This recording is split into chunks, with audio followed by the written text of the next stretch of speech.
आजम खान सवाती साहब, आप लोग वो जमात हैं जो कि कहते रहे कि बहुत सारे जो मेंबर नेशनल असेंबलीज हैं इंक्लूडिंग खुर्शीद शाह साहब को जेल के अंदर रखा, गलत किया। इसलिए गलत किया क्योंकि एक तो मेंबर नेशनल असेंबली है, अपने हल्के को किसी तरीके से रिप्रेजेंट नहीं कर पाएंगे। दूसरा, अब यहाँ आजम सवाती साहब भी मेंबर पार्लियामेंट है।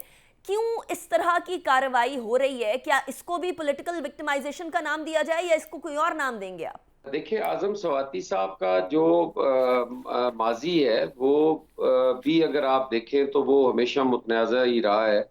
उनके ऐसे काम हैं जिनकी वजह से वो अक्सर मीडिया पे भी हाईलाइट होते रहे और केसेस में भी आना जाना रहा उनका।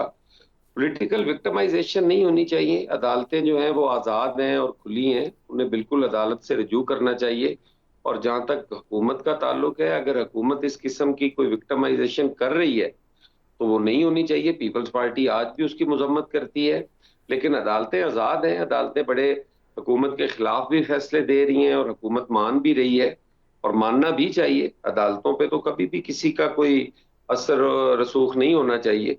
आजम सवाती साहब को अदालत से रजू करना चाहिए। अगर वो बेगुनाह हो तो उन्हें बिल्कुल जमानत भी मिलनी चाहिए और रिहा भी होने चाहिए और केस भी खत्म होना लेकिन चाहिए। हसन मुर्तजा साहब, पॉलिटिकल विक्टिमाइजेशन हो रही है या नहीं हो रही? क्योंकि आप कह रहे हैं कि अगर हो रही है तो हुकूमत को इसको नहीं करना चाहिए। एफआईए हुकूमती अदारा है, हुकूमत की सरपरस्ती के अंदर चलता है और हुकूमत भी आप लोगों की, आप मखलूत हुकूमत का हिस्सा है। हसन मुर्तजा साहब,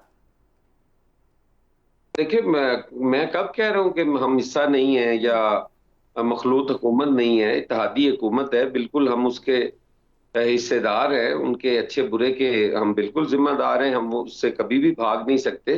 लेकिन गुजारिश ये है, अगर पॉलिटिकल विक्टिमाइजेशन होनी होती सही। तो अब तक कई लोग गिरफ्तार हुए होते।